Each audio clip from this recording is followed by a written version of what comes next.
Indian institute of public administration AU political science విభాగం ఆధ్వర్యంలో one nation one election పై సమావేశం విశాఖలో నిర్వహించారు. ఏయూలోని పొలిటికల్ సైన్స్ విభాగం సెమినార్ హాల్లో ఈ సమావేశం జరిగింది. కార్యక్రమానికి ముఖ్య అతిథిగా పాల్గొన్న మాజీ ఉపకులపతి కెఎస్ చలం పాల్గొన్నారు. ఈ సందర్భంగా కెఎస్ చలం మాట్లాడుతూ, ఒక జాతి ఒక ఎన్నిక చాలా మంచి ఆలోచనని, భారతదేశంలో దశల వారీగా ఎన్నికలు నిర్వహించడం కష్టతరమని అన్నారు.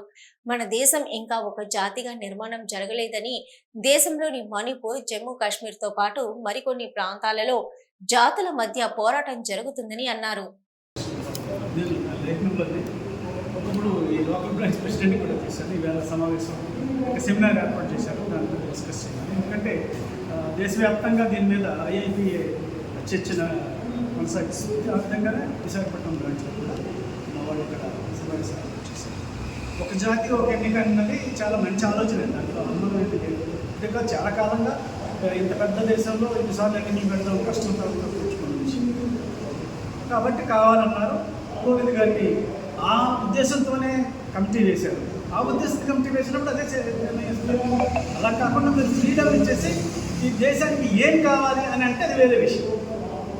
ఒక నేషను ఒక ఎన్నిక కావాలని ఒక ఎజెండా ఇచ్చి దానికి ఏ విధంగా చేయాలంటే దాని గురించి వాళ్ళు మాట్లాడారు, చర్చించారు.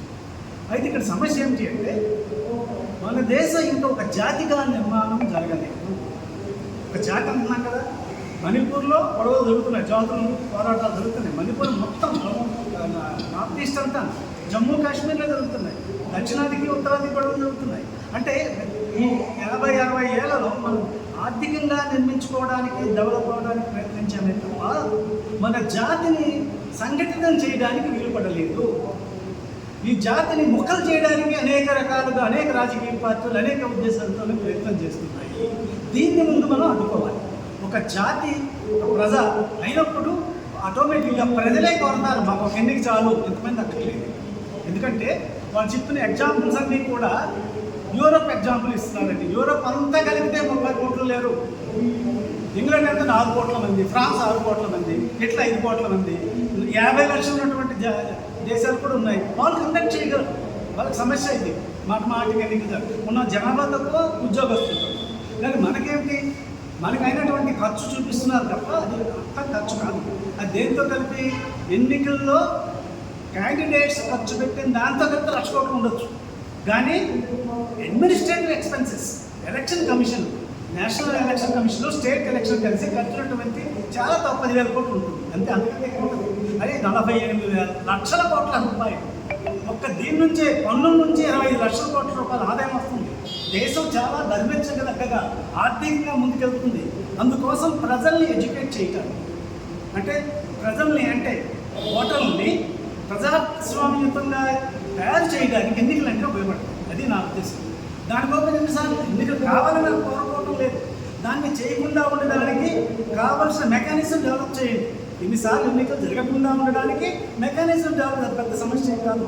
మనకి ఇప్పుడు జరుగుతున్న రాజ్యాంగం ద్వారా వచ్చింది కాదంతా. 1950లో వచ్చిన రిప్రజెంటేషన్ పీపుల్ యాక్ట్ ద్వారా వచ్చినట్లయితే ఇప్పుడు ఇంప్లిమెంట్ చేస్తుంది. ఆ రిప్రజెంటేషన్ పీపుల్ యాక్ట్ని మార్చండి. దాంట్లో అడ్మినిస్ట్రేటివ్ మెకానిజమ్స్ ఏవాలో చేయండి, ఆలోచన చేయండి. ముఖ్యంగా ప్లానింగ్ కమిషన్ లాంటి ఒక ఆర్గనైజేషన్ అవసరం. దేశాన్ని ఒక ఆర్థికమైనటువంటి ఒక యూనిటీ తీసుకొచ్చి దేశాన్ని ముందు చూపించేటువంటి ఆర్థిక వ్యవస్థ కావాలి.